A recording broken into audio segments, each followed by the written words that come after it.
All right, welcome back to another episode of Tyler and Friends. I am here with my good friend and brother from another mother, Matt. What's good, everyone? What's good? All right, as you know, what we like to do on the show, every time you come here with a topic that you want to rant about, it can be anything in the world, sports, non-sports, and the floor is yours. So I want to talk to my man. If you're watching this, Odell Beckham, I hope you are. But we got to talk about your off-the-field antics, right? Going to Miami before the playoff game. Now, I know this is old news. This is real old news.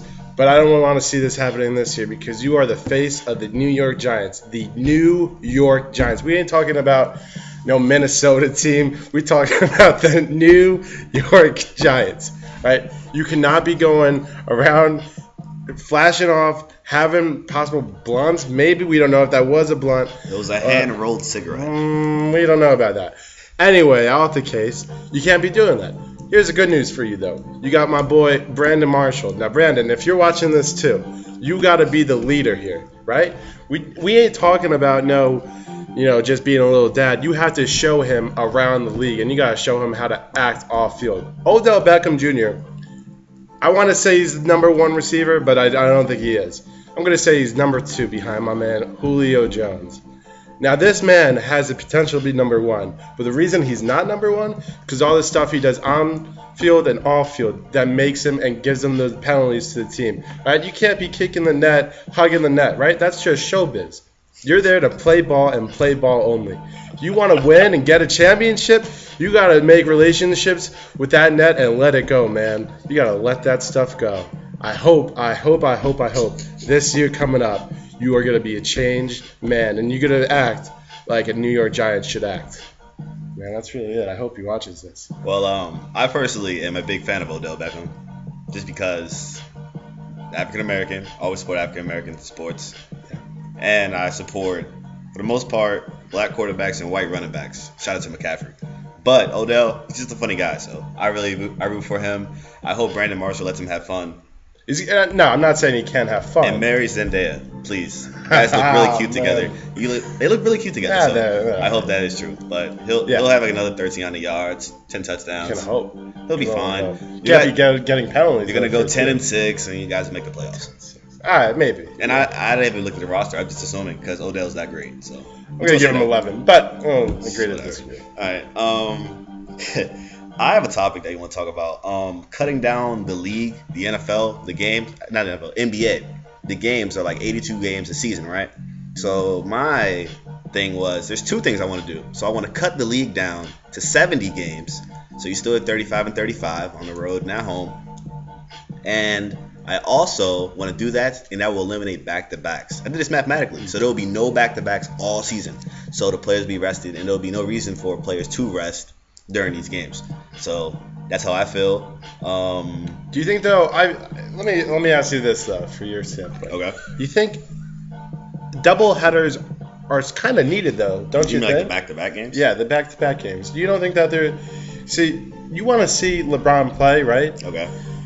He's got now 35 home games. Okay. He has 35 home games. Okay, that's not. I don't think that's that many because he's still gonna rest. You know he's gonna rest. And if you want to go see the Spurs, oh man, you barely gonna see the Spurs play. Well, the reason why people rest is like the excuse is usually, it's the second game of a back-to-back, or it's the third game in 4 nights. If you eliminate that and they still rest, I mean that still happens. But if you're doing that, that's just another excuse for people to do it. You think though? I personally would not like that. You think though that part of it though will be that the NBA wanted to do this is going to lose money on ticket sales. It's going to be less games to sell, less crowds. Okay, but I mean, at the end of the day, that's how I feel about it. Well, players rest. I can care less about the money right now. Yeah. But a way to make money and to make up for that is to make sure that you can have. You put 14 teams in the playoffs, right?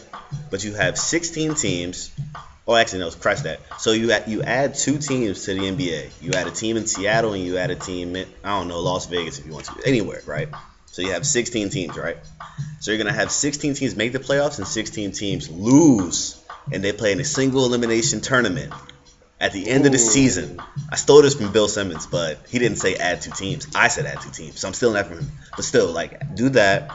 and you're gonna have two. You're gonna have I guess the finals can be a best of 3. So you'll have a single game elimination between all the losing teams, and that's how you do it. So, but being in the playoffs means you earn that spot and be in the playoffs, right? Yeah.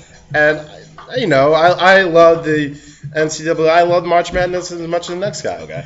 But not necessarily the deserving team. You know, you could have a 16 team, terrible team, possibly go into the second round and beat the team that is deserved to be in that second round. That's the difference between the NBA and college because they won their conference tournament. Usually the 16th seed is a team plays in a lower conference and they won their conference tournament. So they earned the bid. They won their 4 games in a row, 4 games in 4 nights, which is hard to do. And they got in the tournament. So they earned that. NBA, it's different because you have 82 games. Yeah, but you still got to earn each game when you're in the playoffs. I don't think that's earned. In the playoffs, okay, fair enough. Well, I do feel like single elimination, 70 games, single elimination, if you're worried about the money. And that would make a lot of money. That would make a lot of money. In my opinion. You'd force people. I mean, the MLB did that. And people love that first game. People love the wild card game. Okay. So I see where you're coming from. That would be a lot of money right there. All right. Oh, speaking of baseball, add a pitch count and make the strike zone bigger. That's all I'm saying. That's all I got to say. I want to say one thing about baseball while we're on this topic.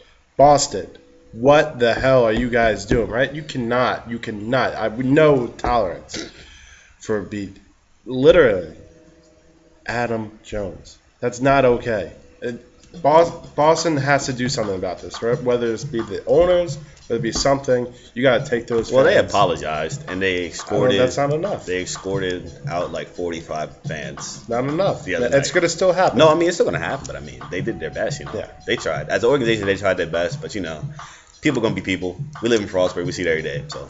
It's unfortunate. It happens. All right, so we are now off to the wonderful fans who support me every day, every week. He supports me too. Anybody who asks questions on Facebook or Twitter, you message me. I appreciate it so much. Some of the questions I cannot answer, like somebody asked me, did LeBron's mom have relations with Delonte West? I cannot answer that question, Malik. I'm so sorry. It was a good question. It was a wonderful question. Liked it. Yeah. We're gonna try to keep this family appropriate. We're gonna try. So, first question is from Rayshawn once again. Shout out. He said, which team has a better chance to sweep their series, the Cavs or the Warriors? So you have the Cavs who play the Raptors, and you have the Warriors who are playing the... Can't think off the top of the head. You got to think about it. I can't even think about it. Well, either way, I feel like... We'll come back to this question. Being in the East, you always have the Cavs always have a better chance of sweeping, in my opinion. It's the Jazz. Oh, the Jazz. Oh, heck. Jazz. Oh, yeah. No. Oh, yeah, they're definitely... the Cavs are definitely sweeping before the Jazz. You think so? Yes. Toronto. Yes. You know why? The Cavs will sweep because they have LeBron, and they only have 2 guards that can score. The Jazz have 2 twin towers. What's Golden State's weakness? The post, right? Yeah. In the paint, rebounding. Offensive rebounds is what the Jazz get. What can Golden State get? Defensive rebounds. That's true. You look at the Bulls and their best 2 players, guards. You ain't gonna win anything when your best 2 players on the court are guards. Very true and sad. It's very sad. Yeah. He also asked me who was gonna be the Rookie of the Year. That's a joke. First off, Embiid only played like 10 games, so he can't be Rookie of the Year. And for all I know, I could be Rookie of the Year because I don't know who else is a rookie besides like Brogdon or whatever. Like he's the only guy that stand out. So I don't know anybody else, and we're gonna keep it at that because I don't know any rookies, and it's pretty sad. But next year will be a wonderful race. Shout out to Markel Folks from PG County, from Maryland. Hey, I saw one of your games, but you lost that game. But you had like 50 points, so I don't care. Yanni asked me why is Steph Curry considered better than Harden or Westbrook. Simple.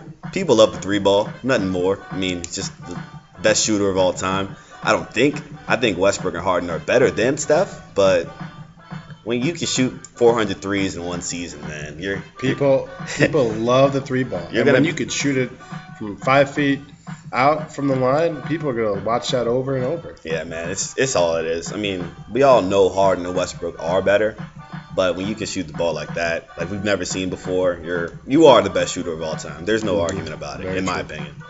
Ben asked me, what's wrong with the Caps? I believe the Caps, they won last night. They did win last night. They won last night. Scary win. But they were down 2-0, and they lost both games at home. And game 4, Crosby is out. He got a concussion. I got the update to my phone. So we're going to find out what happens in game 4. Maybe they can tie it up in Pittsburgh, which is only an hour away from here. Let me say one thing about the Washington Capitals and the Penguins. Right? The Penguins are not going to win if they don't have the number one guy in hockey on the ice. Connor McDavid. I'm saying that was an amazing goal. Shout out to Ben for showing me that goal and everything. But let me say one thing. You ain't going to win if you don't have your number one guy out on the ice. Okay. Fair enough. The plays. Fair enough. Connor McDavid's better. He's only like 10 years old, so we're going to go with that. The last question we have is from Zach Bechtenek, who gave us the wonderful question that we will never forget, is lemonade or juice. We're never going to forget that, ever in life. So he asked us, is CP3 cursed or not? Good question, Beck. Very good question. Get this off of here. Let me say one thing about CP3. He's getting old. I think that's what it comes down to. You have a team of a whole bunch of veterans that are just old. I mean, and injury prone. Blake Griffin, so injury prone. If anyone picks him up, which I'm sure the Cabs, I'm talking about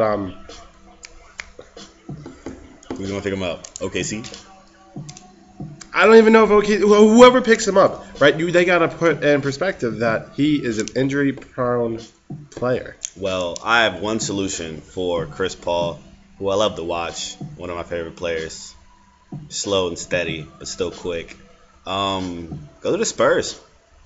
Go to the Spurs. You're starting point guards like 35, 36. Tony Parker's pretty old. If you go to the Spurs, they have a young nucleus of Kawhi. Aldridge's not young, but you still have young talent on the bench. And you have Aldridge, threw him a pen. You have Aldridge and you have Kawhi. And who else would not be better than Chris Paul and Greg Popovich? I feel like that would be a great fit. He'll actually get to the conference finals and might have a chance to beat the Warriors. Let me ask you one question. Chances of him staying on the Clippers? Out of 100% probability. I'm going 70 just because 70. He can get so much money in LA. Yeah. That you're not turning down an extra like $40 million. Yeah. You think Blake Griffin's going to follow? Oh, no. I feel like Blake Griffin's going home. He's going to OKC. I don't know. How do you think? You think that team's going to do well? OKC? Maybe. Be better than the 6th seed. I'll tell you that. That's true. All right. Well, that's all the time we have for today. This is the Handy Dandy Notebook that had everything in it. I'd like to thank Matt for being a guest today. Hey, thanks, man, for everything he's done. And next week we will have Mother's Day appreciation. So appreciation to all the women out there. Maybe get my mom on here. I doubt it. I'll probably have my wonderful girlfriend on the show. So I'll be looking forward to it. Me too. We'll talk about love and hip hop. All right, y'all. Deuce. Peace. Peace. Where my mouse at? There we go. Hey.